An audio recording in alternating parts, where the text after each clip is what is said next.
SSC GD के through केवल 10th पास चाहिए और आप मेरे बच्चे लगते हैं कांस्टेबल सिपाही।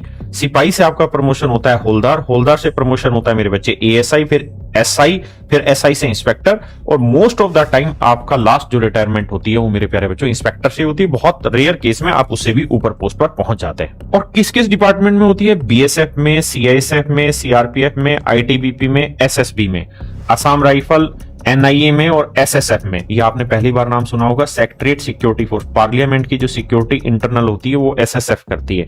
एनआईए आप रोज न्यूज में सुनते होंगे। मेरे भाई पोस्टिंग किस फोर्स में आपको लेनी है, रैंक क्या होगा, ड्यूटी, मेरिट, वैकेंसी, प्रीफरेंस, सब डिपेंड करता है आपके नंबर पे। तो आइए इसी पे जानकारी लेते हैं। देखिए मेरे भाई, मैं यहां बता रहा हूं जीडी कांस्टेबल का पोस्ट वाइज काम क्या होगा। देखिए बीएसएफ का मतलब होगा बॉर्डर पे सिक्योरिटी देना, सीआईएसएफ का मतलब हो गया इंडस्ट्री की सिक्योरिटी देना, सीआरपीएफ का मतलब हो गया कि शहर के अंदर अलग अलग जगहों पर शांति व्यवस्था बनाए रखना, आईटीबीपी का मतलब हो गया इंडियन तिब्बत पुलिस बल, एसएसबी का हो गया सीमा सशस्त्र बल यानी सीमा पे रहना, और आसाम राइफल का मतलब हो गया आसाम वाले बॉर्डर की सुरक्षा करनी।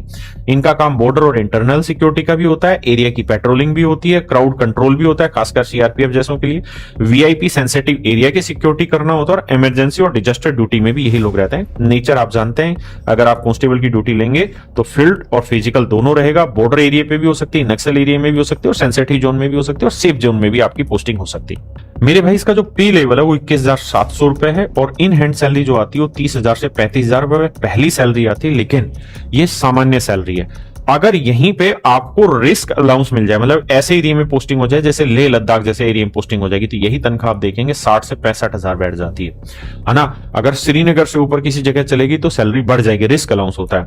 और इस सैलरी में एचआरए भी मिलता है, हाउस रेंट अलाउंस भी मिलता है, डियरनेस अलाउंस भी मिलता है, यूनिफॉर्म अलाउंस भी मिलता है। तो बहुत सारे अलाउंसेज होते हैं, इसलिए सैलरी काफी हो जाती है। फ्री राशन हो जाता है, एकोमोडेशन मिलती है, और मेडिकल फैसिलिटी आप जानते हैं मिलेगी ही मिलेगी, परिवार को भी और आपको भी।